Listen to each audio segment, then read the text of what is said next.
Hi friends, சாதத்துக்கு சாம்பார் குழம்பு எதுவும் இல்லாத நேரத்துல இந்த மாதிரி டக்குன்னு ஒரு ரெசிபி வந்து செஞ்சு கொடுத்துடலாம் ஈஸியா. இப்போ இது எப்படி பண்றதுன்னு பார்த்தலாம். அடுப்புல வந்து வாணல் வச்சிட்டு 2 டேபிள் ஸ்பூன் எண்ணெய் ஊத்திருக்கேன். எண்ணெய் காஞ்சதும் அதுல கொஞ்சம் கடுகு சேர்த்துக்கலாம்.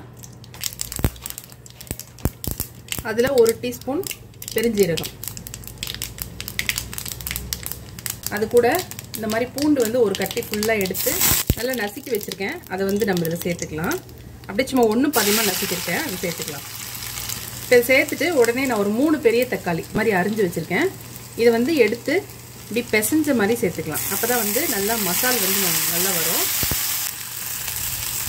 நம்ம வீட்டில் வந்து சாம்பார் குழம்பு எதுவுமே இல்லை, இப்போ யாராவது டக்குன்னு வராங்க, ஏதாவது ஒன்று செஞ்சு கொடுக்கணும் அப்படின்னா இந்த மாதிரி செஞ்சு கொடுத்தீங்கன்னா ரொம்ப ஈஸியாக டக்குன்னு முடிஞ்சிடும். அது இல்லாமல் நல்லா டேஸ்ட்டாகவும் இருக்கும். டிஃப்ரெண்ட்டான ஒரு டிஷ்ஷு செஞ்ச மாதிரி இருக்கும்.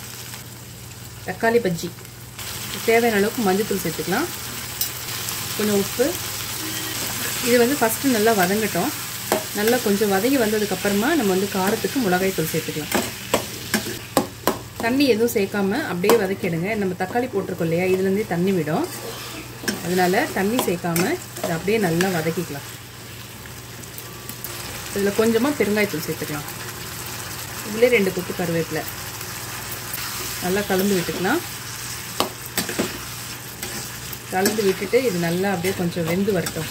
இந்த பூண்டு தக்காளி இதோட பச்சை ஸ்மெல்லாம் போய் நல்லா சாஃப்டாக வெந்து வரணும். அது வரைக்கும் நல்லா கொஞ்சம் வேகட்டும். இப்போ பார்த்தீங்கன்னா தக்காளி எல்லாம் நல்லா வதங்கி வந்துருச்சு.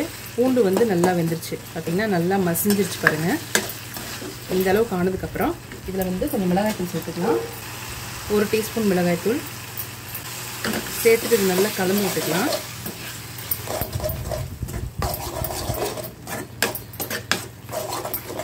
கலந்து விட்டுட்டு நம்மளுக்கு தேவையான அளவுக்கு தண்ணி கொஞ்சம் சேர்த்துக்கலாம். இது வந்து கொஞ்சம் திக்காக இருந்தால் தான் நல்லாயிருக்கும். அதனால தண்ணி வந்து நான் கொஞ்சமாக தான் சேர்த்துருக்கேன்.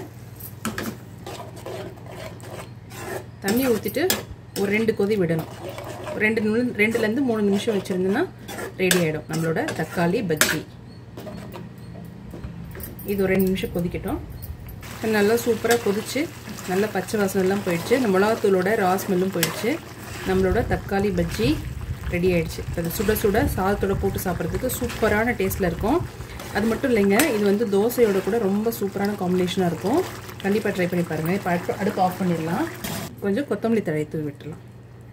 அவ்வளோதான், நம்மளோட அருமையான தக்காளி பஜ்ஜி ரெடி. ரொம்ப ரொம்ப சிம்பிளான ரெசிபி தான். அவசரத்துக்கு டக்குன்னு இந்த மாதிரி செஞ்சு சாப்பிட்னா பயங்கர டேஸ்ட்டாக இருக்கும். கண்டிப்பாக அதை ட்ரை பண்ணுங்கள். ட்ரை பண்ணிட்டு எப்படி இருந்ததுன்னு கீழே எனக்கு கமெண்ட்டில் போடுங்க. இந்த வீடியோ பிடிச்சிருந்தா லைக் பண்ணுங்கள், உங்கள் ஃப்ரெண்ட்ஸுக்கும் ஷேர் பண்ணுங்கள். மறக்காமல் நம்ம சேனலுக்கு சப்ஸ்கிரைப் பண்ணுங்கள். இன்னொரு நல்ல ரெசிபியில் பார்க்கலாம். Bye friends.